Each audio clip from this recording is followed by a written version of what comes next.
tenais à vous faire découvrir une association qui fait un travail exceptionnel parce qu'en ce moment, je vous le dis, moi, il y a quelque chose qui moi m'énerve, c'est que en ce moment, on est en train de trouver des coupables partout et les banlieusards, ils ont assez bon dos alors que eux également souffrent d'une crise sanitaire et qu'il y a des associations qui se bougent là-bas pour qu'on entende leur travail et qu'on arrête de toujours culpabiliser les mêmes. Et j'aimerais beaucoup qu'on leur donne la parole. Cette association s'appelle Banlieue Santé. Ils vont vous expliquer ce qu'ils font. J'aimerais bien que tous les soirs, en fait, on vous montre une initiative. Comment ça va?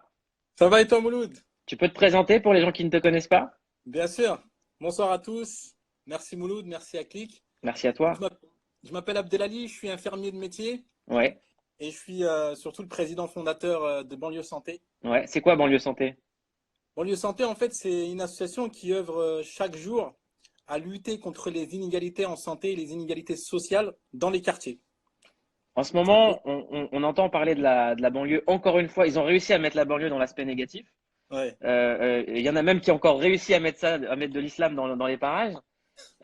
Qu'est-ce qu'elle fait concrètement en ce moment pendant la crise sanitaire qu'on est en train de traverser, votre association? Alors déjà, juste avant de parler de ce qu'on fait, je voulais juste pointer quelques éléments importants.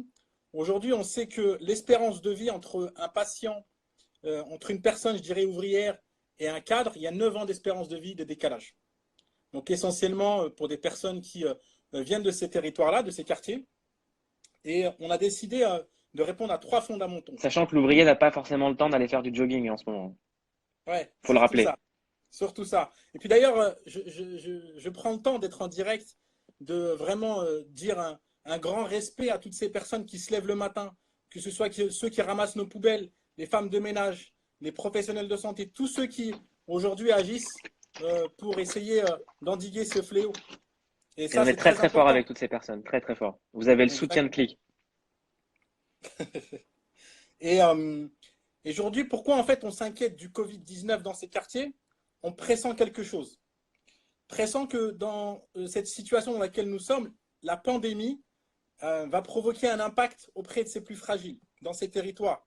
Du fait qu'ils ont un millefeuille d'inégalités sociales, ils sont malades, ils ont de l'hypertension, du diabète. Et je vais prendre quelques secondes pour expliquer Il y a la pourquoi. crime qui dit il est en campagne officielle, le pote. Reste pas loin, Karim, on va te parler après. Et il y a aujourd'hui, ce qui se passe dans ces territoires-là, c'est qu'il y a la non-appropriation du message de santé publique, la barrière de la langue, les fake news, tu vois, qui circulent sur les réseaux sociaux, sur WhatsApp, sur Telegram, sur Facebook. Et ce qui fait que aujourd'hui, beaucoup de ces personnes ne peuvent pas s'approprier les consignes. C'est pour ça aujourd'hui qu'on a décidé de lancer une chaîne YouTube, Banlieue Santé, qui parle en plusieurs langues et qui permet à des professionnels de santé de parler la langue du patient, le soninké, le peul, le roumain. Et là, c'est en train de faire un carton parce que, tu vois, ils se passent le mot. Ils sont en train de justement de comprendre que c'est pas des fake news, c'est réel. Il y a des gens qui meurent. Et donc, il va falloir faire les choses que nous leur demandons de faire, que ce soit l'État qui leur demande effectivement de prendre des consignes sanitaires qui sont très importantes. Et nous aussi, on essaye de vulgariser ça. Comment est-ce que ça se passe, toi, en tant qu'infirmier, ton quotidien? Qu'est-ce que tu vois que tu pourrais nous raconter? Aujourd'hui, il y a une vraie fracture sociale hein, entre les patients dans ces quartiers-là, puisque ils sont, comme je te l'ai dit, ils cumulent pas mal de choses. Ils ont des problèmes de santé. Socialement, c'est compliqué. Là, la fin du mois, elle arrive, ça va être compliqué. Les magasins, les prix, dans certaines épiceries, les prix sont élevés. Et on sent qu'il y a une tension dans ces territoires-là. Et on s'est dit, il faut agir concrètement déjà dans le 93.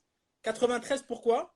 Parce qu'on sait que c'est l'épicentre probable qui va se passer demain d'un hub épidémiologique et on ne veut pas que ça arrive. C'est pour ça qu'on essaye d'agir, de faire en sorte qu'on va confiner les personnes, je dirais, les plus fragilisées, les personnes handicapées, les personnes vieillissantes qui, eux, sont hypertendues, diabétiques. Et donc, l'objectif, c'est de les confiner. Et pour les confiner, qu'est-ce qu'on fait? Il faut leur ramener à manger. Il faut savoir que certaines de ces personnes âgées ont des cuisines communes pour cuisiner. Et donc, qui dit cuisine commune dit impact sanitaire assez difficile pour eux, du fait qu'il va y avoir le virus qui va peut-être se transmettre entre personnes, ceux qui vivent dans les foyers par exemple. Et donc on veut leur préparer à manger dans une cuisine centrale, leur livrer Super. avec tout un protocole. Comment est-ce que nous, on peut t'aider concrètement? Comment est-ce que les gens qui sont en train de regarder Click à la maison peuvent t'aider? Bien sûr, ben là déjà d'aller directement sur le site internet, on a mis en ligne une cagnotte en ligne qui va permettre de faire des colis alimentaires pour C'est les quoi personnes. l'adresse? Banlieussanté.org. Ok. Banlieue ES-du-6 Santé.org. santé.org. Ok. On a développé une appli en moins de 7 jours. D'ailleurs, je tiens à remercier l'équipe Contournement. Erwan Kézar avec son équipe. 7 jours, ça fait 7 jours qu'ils Super. bossent comme des Bravo dingues. Erwan. Super. Vraiment, ils ont bossé comme des dingues pour nous monter cette appli qui va Les coordonner. Bretons, ils sont forts en Internet. Ils sont très forts. Et surtout Erwan, c'est un vrai. Et je le remercie parce que ça a été le premier à nous appeler et nous dire qu'est-ce que je peux faire pour la banlieue. En tout cas, là, on va se quitter. De combien est-ce que vous avez besoin? Là, tous les gens qui sont en train de nous voir sur le live, comment est-ce qu'ils peuvent vous aider? Ils vont sur le site, ils font un don? Ils vont sur le site, il y a la cagnotte Ulule qui est en train de commencer à tourner. Ouais, On a besoin de 150 000 euros pour commencer et continuer à faire ce qu'on fait. On a déjà commencé à faire des préparations de colis alimentaires, à préparer des cuisines et tout. Et on a super. besoin de plus parce qu'on est une asso et parce que tout ça, c'est des bénévoles qui sont en train de mettre en place et on veut agir. Et je vous le rappelle, hein, 150 000 euros, si vous donnez chacun 1 euro, on peut être 150 000 très très vite, hein. Exactement. Et d'ailleurs, Mouloud, je tiens à le dire à tous ceux qui nous voient, tous ceux qui ont réussi dans les quartiers, il faut soutenir parce que nos aînés, ils vont être les premiers à galérer. Donc, il va falloir agir. Et vous êtes tous, vous avez vu la vidéo, vous êtes tous responsables. Donc, il va falloir agir. Et nous, on va essayer à continuer à faire ce qu'on fait sur le terrain et le faire bien. Exactement. Je te remercie, Mouloud. Et je tiens à remercier Younes aussi. Younes Pas de Bourguinet. souci. Tout se passe comme prévu. Merci beaucoup. On prend Merci des la nouvelles de famille. toi très très vite. C'est Click à la maison. Merci. À toutes, On mon est pote. là. Banlieue santé.